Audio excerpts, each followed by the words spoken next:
about safeguarding Nigerians have evolved into a focal point of profound deliberation, especially against the backdrop of the nation's multifaceted security challenges.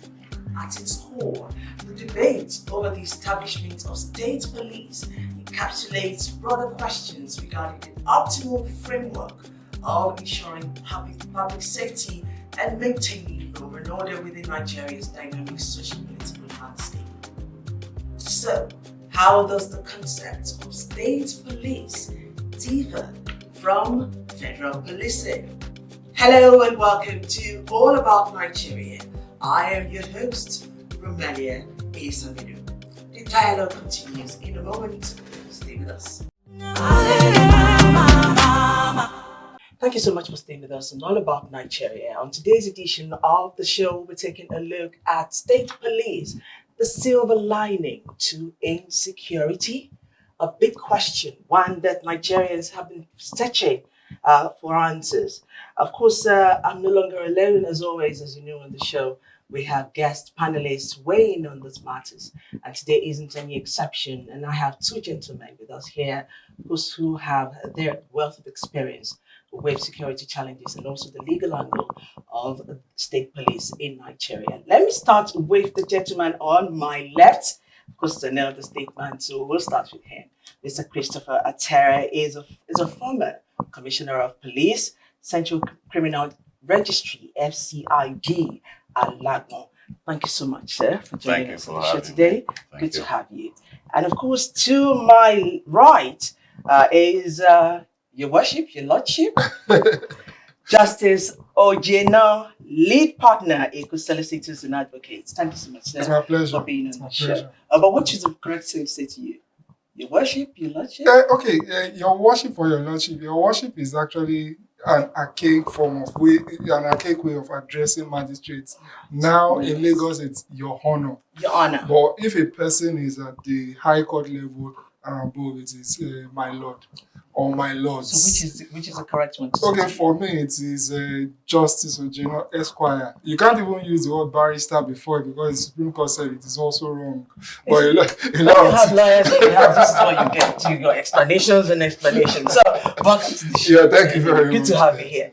All right, so let's start with you, sir. So, as a former commissioner of police, I mean, you must have encountered a lot of issues, security challenges in Nigeria from that extensive experience that you've had. How do you believe the implementation of the state police that being clamored for in several quarters? The House of Representatives recently passed its second reading. The president has also given a nod somewhat to state governors to see how we can implement state police in Nigeria. How do you think this will impact the current security challenges that we have? First of all, let me say that the Nigerian Constitution, 1999 Constitution as amended, Section 214, provides for a centralized form of policing in Nigeria, that the Nigerian nation shall have one police force. And that's centralization. And, since then, the police has been operating from Abuja, where you have one Inspector General of Police superintending over the nation. But from what we have seen, that is not effective because you have a nation of over 200 million and a police force that has a strength of just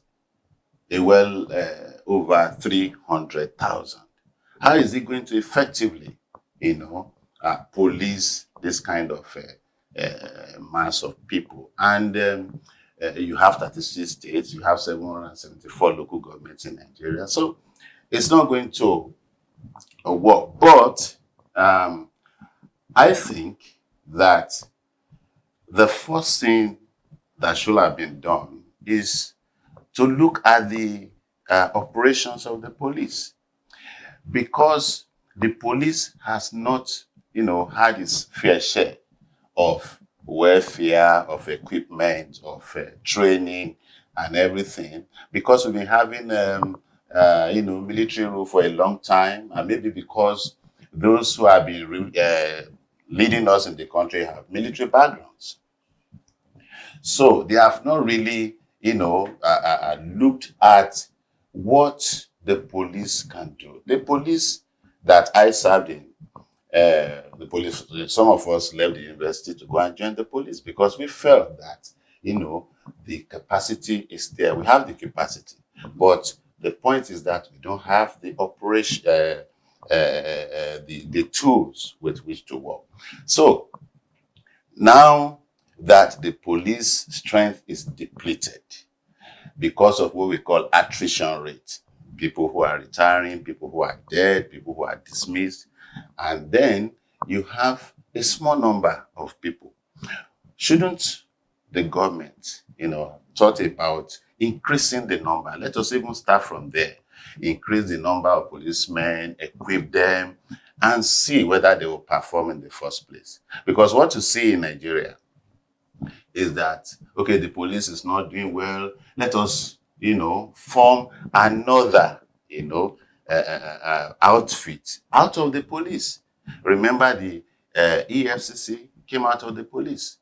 The DSS came out of, even the Nigerian Army came out of the police. Because if you look at Section 4 of the Police Act, among other things, talks about the police performing military duties inside and outside of the country. So, to that extent, you might say state police, the advocates of state police are right. But I look at it differently. I don't believe in state police. I believe in regional police, because okay, we will come to that. We will get to that.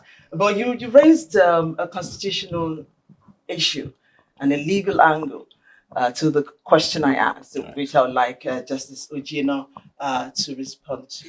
So he's quoted the Police Act as Yes. it is in the Constitution, in the Yes. 1999 Constitution Yes. of Nigeria as amended. As And as far as he's concerned, that still subsists, and we need to look at how to broaden, especially the framework around the workings of the Nigerian police, i.e., increasing its human capacity and then looking at operational capacity as well, rather than just coming up with other laws that is against the Constitution. However, we are faced with all of these myriads of problems, security challenges in Nigeria.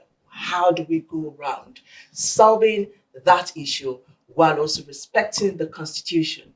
Or should there be an amendment to that particular act? Okay, I think that the only way out of this issue is actually an amendment, which is, of course, I'm very, very grateful to Mr. Terry for laying the groundwork for this provision of Section 214 of our Constitution that makes policing the exclusive preserve of the Nigerian police force, subject to the provisions of the Constitution. And one of the provisions of the Constitution that is subject to is Section 9 of our Constitution, which talks about the amendments of the Constitution if we want the provision of Section 214 that makes the Nigerian police force the only policing authority to no longer be the situation.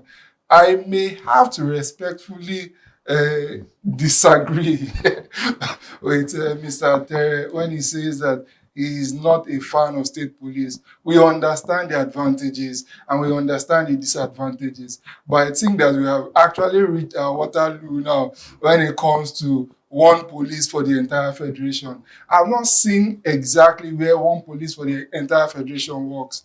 It doesn't work in most advanced countries. In fact, I dare say all advanced countries. We talk about federal police, we talk about state police. And in fact, in those other countries, they talk about county police, technically local government and ward police, because policing can be too much.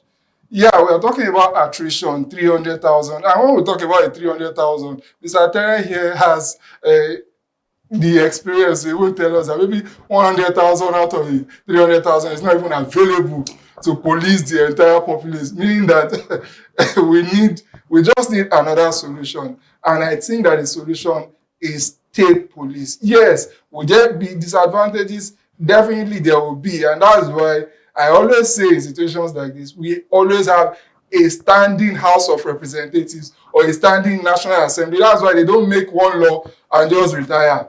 Their job is to continue to make laws. When we see disadvantages of a particular constitutional provision or legal provision, theirs is to make an amendment to the law, make a new law, repeal that law in order to fix the situation. So I think that is the way to go. I will never, because Abuja is too far from all the far-flung Before I get territories. Mr. Terry in here, let me preempt him and ask you this question around the finances, the financial obligations to having state police. You said yes in other climes. So we have a democracy that is mirrored after the American democracy. And if we have to, yes, state police also is in the forefront in its security architecture in America. However, the smallest state in America financially, I think it's only Lagos State that can't stand toe to toe with that state in Nigeria. All other states fall below, not even Rivers State. So when you talk about the finances, which is one of the angle where a lot of the people who are saying no to state police are asking, how do we finance these employments and these human capacity we're bringing into the force? Will we not be creating another problem by giving this solution?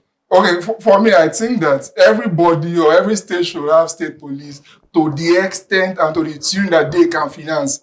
If it is 5 police officers you can pay, well, of course, which is ridiculous, then pay them. Let's just have something to supplement the federal policing that is clear not to have succeeded in stemming the tide of the insecurities that we have. See, Lagos State, despite the fact that it doesn't even have state police, we can see what the security trust fund is being utilized. We saw that when Nigerians bring out money to be able to support the security system in Lagos State. We saw the last one that really made the reportage was the less popular daughter of Mr. Otedola that brought 1 billion naira to come and support the state police. So when Nigerians will come into fray, the state government too, rather than donate to the federal police, will concentrate its own finances into its own state police. The amounts that are devoted to security votes for governors, some of them too, I hope and pray, will be diverted into the Nigerian police. And in the process of budgeting annually for the state, they will know that, okay, they have to dedicate a particular proportion to the state police. So I feel that every state should ride or die based on the level of financing that they can give to their own state police to promote the efficiency and effectiveness of the state police. And I know that other states will also be forced to make contributions into the state police and improve the security generally of Nigeria. Justice Ojeno has just given you a solution to the state police structure when it comes to finances. He said, as your power can carry you, as we say in Nigeria, so you do. So if you have that of Lagos and you can do as much as Lagos, please go ahead. And if it's some other states with very little IDR, do as you have your revenue. You are campaigning for the regional police. Yes. I think I was trying to look for the name for a South police. If you have one, please tell me. But I know the South is to have Ebubeagu, the Southwest have Amotekun, and then of course the North we have the Hisba right there. So already there are 3 regions out of 4, out of 6. That now have at least their own regional policing. What more do we expect they will do that we haven't done? Or how do we strengthen them or the force as they are? Yes, you just mentioned the issue of finance, which is very germane. Because now we talk about minimum wage. Which state has been able to pay minimum wage? Because you see, at the end of the day, it boils down to finance. It boils down to ego. It boils down to, the will, to really do what is right. It boils down to the issue of political opponents and all that. Because you will see if the government goes ahead to do it. Because you see, I was ADC to a governor, and I remember a time, because I'm talking from experience, when something happened, and then I think the SSG that time just told me, take the police, go and do this, go and do something that was not within my purview. So you see politicians, because even now we're talking about the number of policemen that are out there to take care of the security of you and I, ordinary people. In Britain, when you go out, in the city of London, you see policemen everywhere. You see them patrolling. But what do we see here? I was driving from my place to this place, and I could not even see one police officer, because they are like bodyguards to top musicians, they are bodyguards to politicians, to their wives, to their children, and we don't have policemen to police the rest of us. Now, I am not advocating for a centralized police force. The regional, because you mentioned the issue of, finances, that you need to get the number that you can manage. The number you can afford will not happen. It doesn't happen in security matters. You either get the number that is required. It's not something that you conject. It's something that you have to do. Security is deliberate. You must get that particular number. Okay, take for instance a state that has, let's say 28 local governments, let's say 20 local governments, 18 local governments. You want to spread your security tentacles to all these places. You must provide them with infrastructure. You must provide them with the finances. You must provide them with the welfare. Everybody wants to work in the CBN, in what do you call it, in National Security Printing and Minting Company, NMPC, and all that. You see the hula value that came with relocation of some departments, because they are well taken care of, and we are serving the same country. When I ask my own children, would you like to join the police? They say, oh, Daddy, please, let's talk about something else. Because they knew what I went through as a graduate appointee of the Nigerian Police Force. So now, if the welfare is not there, so that's why I'm advocating a pool of, you have the regional police. Let's take Southwest, for example. You have Lagos, Ondo, Ogun, Ekiti, or your states. In fact, that was the idea behind the Amotekun originally.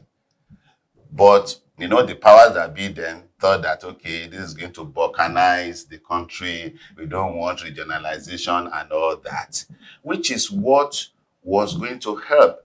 So, if, as his worship said, that the issue of finances will be the issue, then let us have that regional balance. And it will serve as a check. Because you see, the average human being is so egoistic.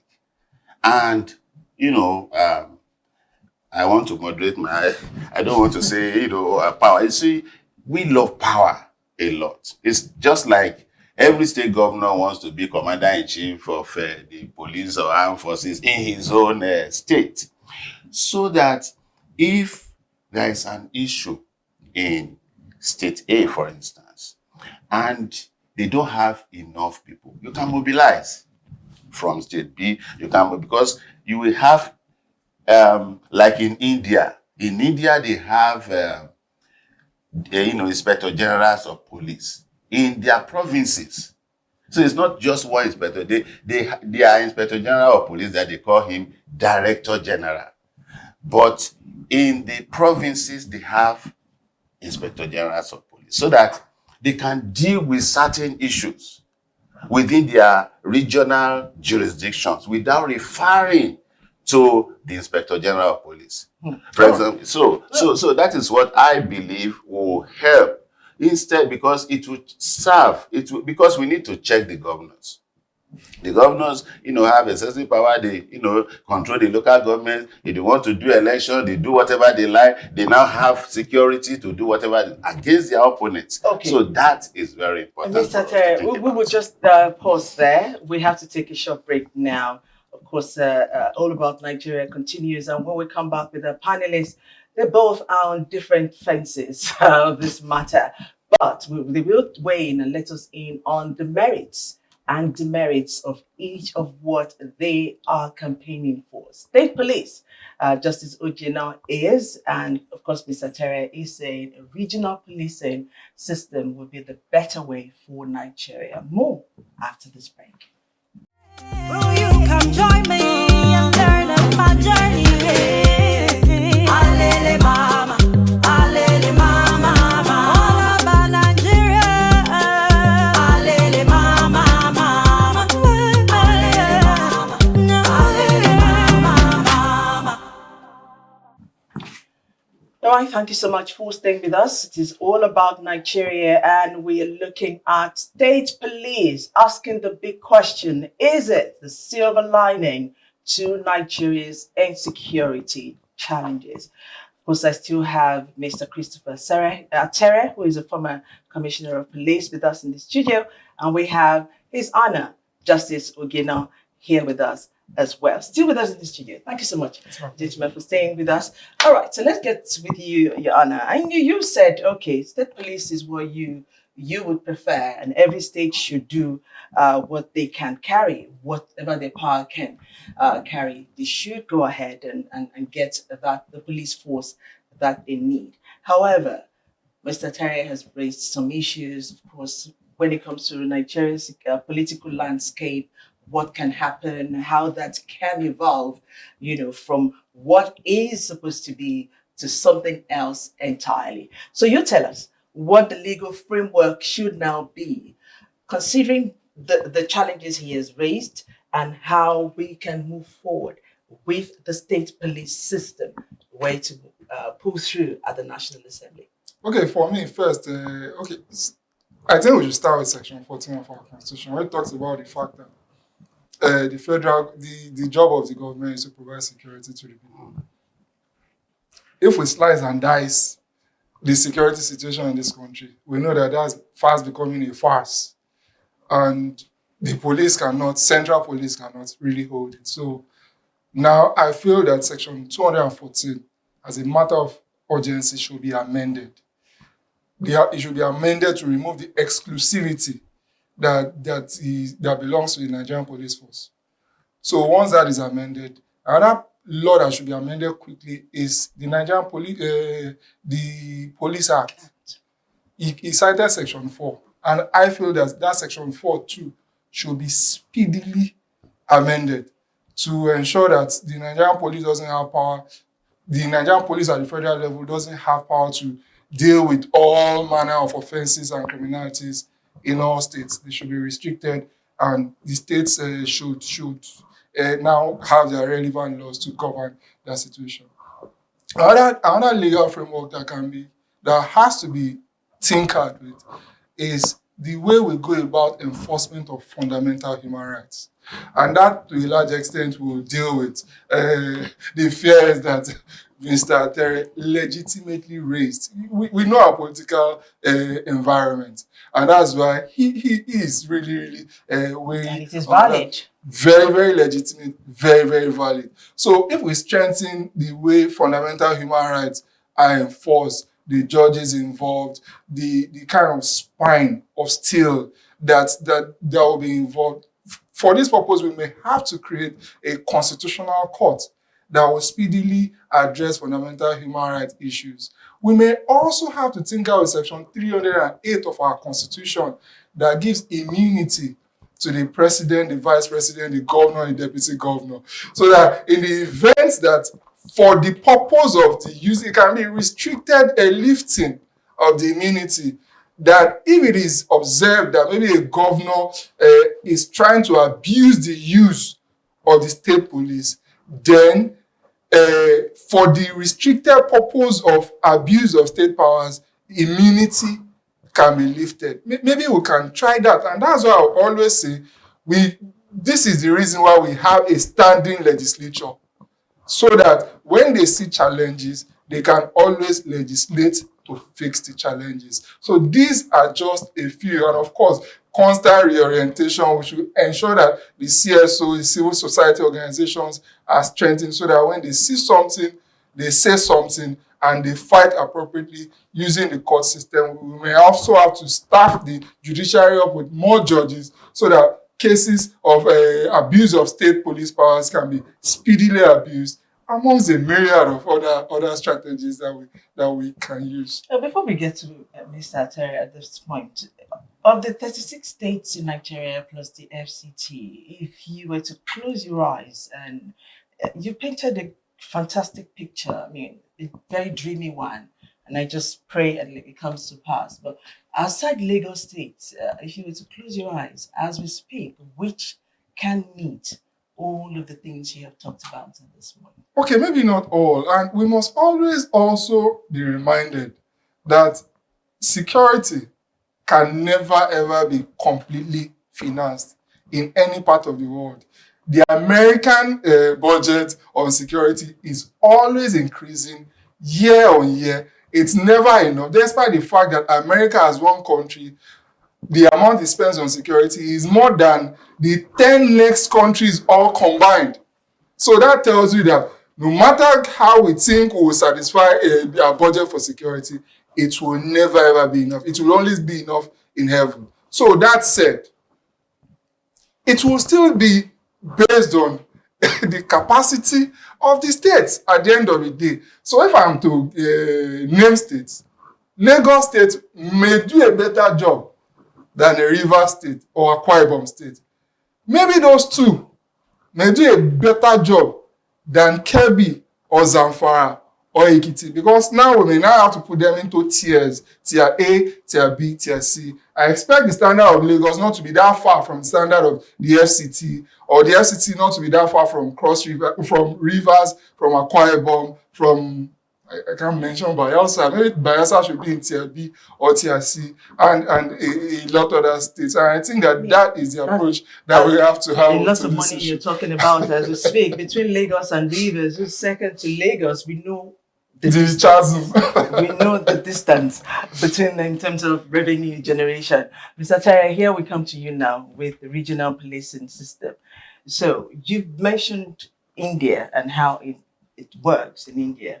How do you think this will move forward if that's where to be what will be implemented in Nigeria? How can this structure be legally? It's not on the floor now. It's states police we have on the floor. However, you feel regional is the best way to go. Let me start from where our the honor stop. Regional police or state police is not that silver bullet that will end security in Nigeria. It's not going to work because of some of the things he has said with regards to finances and all that. There are other areas we need to look at to get our insecurity away from the country. There are area, because when we talk about security, there is social security, there is health security, there is employment security. There are other areas where we can have security. Talk about Boko Haram, for instance. How did it start? We need to go to history. How did we get to where we are today? Some people said that they had cattle and, there was a rustling of their cattle, and then they complained to the authorities. And the authorities, nobody listened to them. And, so when their cattle were taken away and there was nothing for them to do, they now resorted to banditry, to terrorism, and all whatnot. What can we do in that connection? You see, I always say that we must use both the carrot and the stick approach. We cannot use bombs and guns and machine guns to fight terrorism or banditry and think that we are going to win. It's not going to work. because we must approach this thing from different angles. Even when there is war, at the end of the war, there is what we call roundtable discussion. I subscribe to the call from some quarters that we should call these people. The stick will still be wielded. Let the fight, go on, because there should be a form of negotiation. We can sit down and negotiate, but we should negotiate from the position of strength, right? So if we call them, what is the problem? Even if you have a child that is, aberrant in behavior, you call the child. Sometimes, you are spanking the child, beating the child, because we do that a lot in Africa. We can't do that in Europe. But here, you can call your child, spank him, and after the spanking, and you call, my child, what is the problem? Talk to him lovingly and, carefully. He will open up to you. And he will tell you, this is my problem. And then from there, you can see what to do. So I believe that aside from these other things that we need to do, physical security, we should look at some other ways of resolving the issue. So it's working in India. Can it work here? I also don't believe in straight jacket, kind of thing. Okay, it's working somewhere, just bring it here, and then you copy and paste, and then you put it down, ram it down our throat. We can do it in such a way that we will, customize it, so to speak. And I also take another example from another country where I serve, Sierra Leone. They had, and they still have it, they call it DISEC, District Security Committee. They have the province, provincial security committee, and then they escalate it, up there. Now, we have wards in this country. We have local governments in this country. Can we start from the wards? We have retired officers, retired police officers, military officers, retired DSS, retired all sorts of people, permanent secretaries, civil servants. Can we bring all these people together with the traditional institutions and fund them? Because funding is important. We have come here now, you give us a bottle of water. That is funding. It's relaxing. People come to meetings, give them something, make it conducive for them. Let them talk about security because it affects everybody. It affects them. Let them own it. Ownership is very important because by the time you own something, you will see that it's working. Apart from the finance, apart from all the money, because the governors will come now, okay, security vote has to increase now because I have police. And then they use it during, politics, campaigns and all that. You know what our people do. So that is why I really believe, because that is, even this state police, from what I don't know what you are, from what I have heard, they are still discussing it. That was good. Yeah, That because they, the discussion is still going on, because I'm sure that the federal government is cautious about it. Mr. Terry, thank you for taking the words right out of my mouth, and that's where we'll be rounding off, so you both can weigh in on it. Former President Muhammadu Buhari vehemently did not want to, go the way of state police. As a matter of fact, the minimum wage payment of salaries was one of the reasons he said no. How will these people who cannot pay minimum wage, how will they come up with the finances? So he didn't want to hear about state police. However, the conversation is ongoing. It's still right on the floor of the House, the Senate, even at the House of Assembly. The president also is still having talks with the state governors to go back to their state houses of assembly to see how these can tidily be done. Before all of this gets to fruition, what should be done immediately? At least we have a Nigerian police force. Nigeria still needs solutions to its security challenges. Every single day we're evolving with the security challenges, we're neither evolving with the solutions we're providing. How do we move forward? If at least before we get to that point where state police is sanctioned or regional police, what must be done with the present Nigerian police force in terms of welfare, in terms of emoluments, in terms of pension scheme, insurance? How do we go? Okay, I think we have actually hit all the heads, all the subheads. I feel that first, the Nigerian police has to be well taken care of. They are one of the worst taking care of bodies in Nigeria. Mr. Terry made the very solid point of saying that we in the people in Nigerian police force and people in CBN are serving the same government. So how come? Why are some on a separate band when it comes to emoluments and welfare, and the others are almost 10 times or 20 times on the same month that they serving lesser gods? They are serving, in a manner of speaking, the God of Nigeria, and I feel that they should appropriately be taken care of. The average Nigerian constable salary is 40 something thousand, and the sergeant is 50 something thousand. The last time I checked, a bag of rice is about 100,000. So your salary cannot even buy you half a bag of rice. And these are people that are supposed to lead normal lives and have families, 4 children, 5 children. How are they supposed to finance their lives? So these are some of the things we just ignore, and we still push them into the field. We still order them, and we still expect them to, in a sane manner, carry out the order. No housing, no insurance. Do you see what happens to any Nigerian police force that dies in force? How long it takes for them to even be catered for, the parents be catered for? So why would they want to give their life for the country? These are a few of the issues that are low-hanging fruits that have to be quickly dealt with. The number of police officers per citizen too has to be quickly taken care of. The attrition has to be wiped away, because they have to be replenished as fast as possible.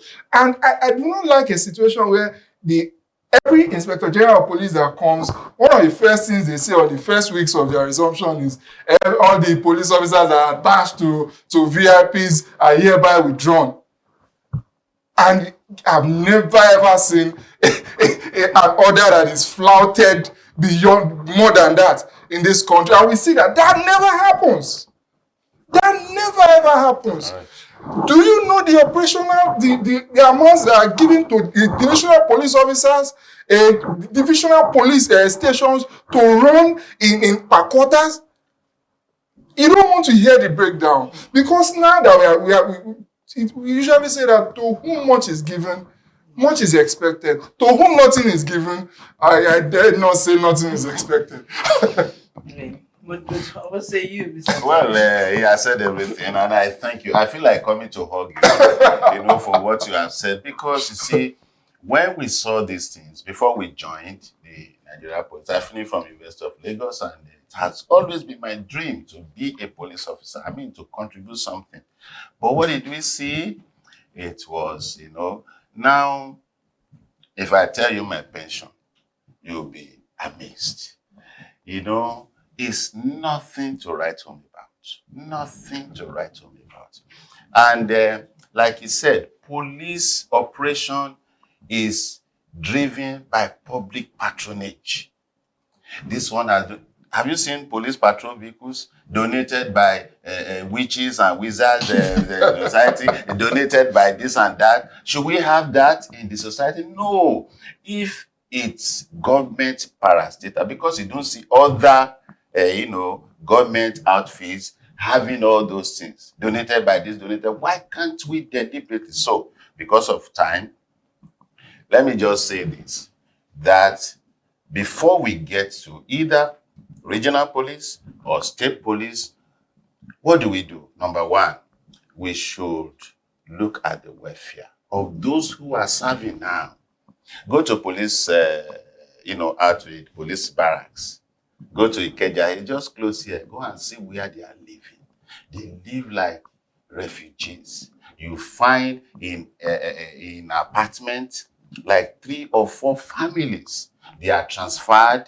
They don't have any place to stay. If you are on 40,000 naira and you are managing with your family and you are transferred from Zamfara, for instance, to Lagos, how do you manage that money? So you talk about corruption in the system and all that. These are the things that fuel. So, number one, take care of their welfare. Number two, recruit the police for the past 10 years. I've not seen any real recruitment they have done. Increase the numbers. Let's have, because visibility policing is very important. Visibility policing deters crime. Once somebody has the intention, and the motive to commit a crime, once you see a police officer, you begin to think twice. And then in those days, we used to have mounted troop, they used to, glide on their horses, patrolling the streets. Let's have patrol vehicles. Let the people, do you know that when I was in service, up to the rank of assistant commissioner of police, I used to come with my own furniture to my office. Yes, and go and check how many of those offices have. I used to bring my own air conditioner, bring my seat, bring curtains, just make myself okay. So these things are important. You don't find people, like we said, suffering in CBN, in all these places. Security, if we are providing security for you people, for God's sake, take care of the police. And I believe that if the government, before going into this another phase of maybe state police or regional police, if you take care of this present corps of policemen, they are very patriotic. They will serve the nation. Take care of the present police is how Mr. Terry is rounding off his thoughts today on the show. Thank you so much, sir, for coming on the show. Thank you Mr. so much. Christopher Terry is a former police commissioner of police, Central Criminal Registry, FCIG, Alagbon. And his honor, Justice Ogino, legal partner, Ecos Solicitors and Advocates. Thank you so much, sir, Our pleasure. for coming on the show. I'm sure we'll have this conversation once again when we have at least a clear-cut direction where the government is going on this. But one thing is clear: this present police force need welfare, Absolutely. and they need to be public. Absolutely. Thank you once again, gentlemen. Thank you very much. Sure. And that brings us to the end of our discussion for this episode of All About Nigeria. In navigating these intricate terrain of police reform, policymakers must weigh competing interests, anticipate unintended consequences, and prioritize the imperative of national security and public welfare. Thank you for joining us on today's episode of All About Nigeria. Until next time, I am Romelia, urging you to stay informed and engaged.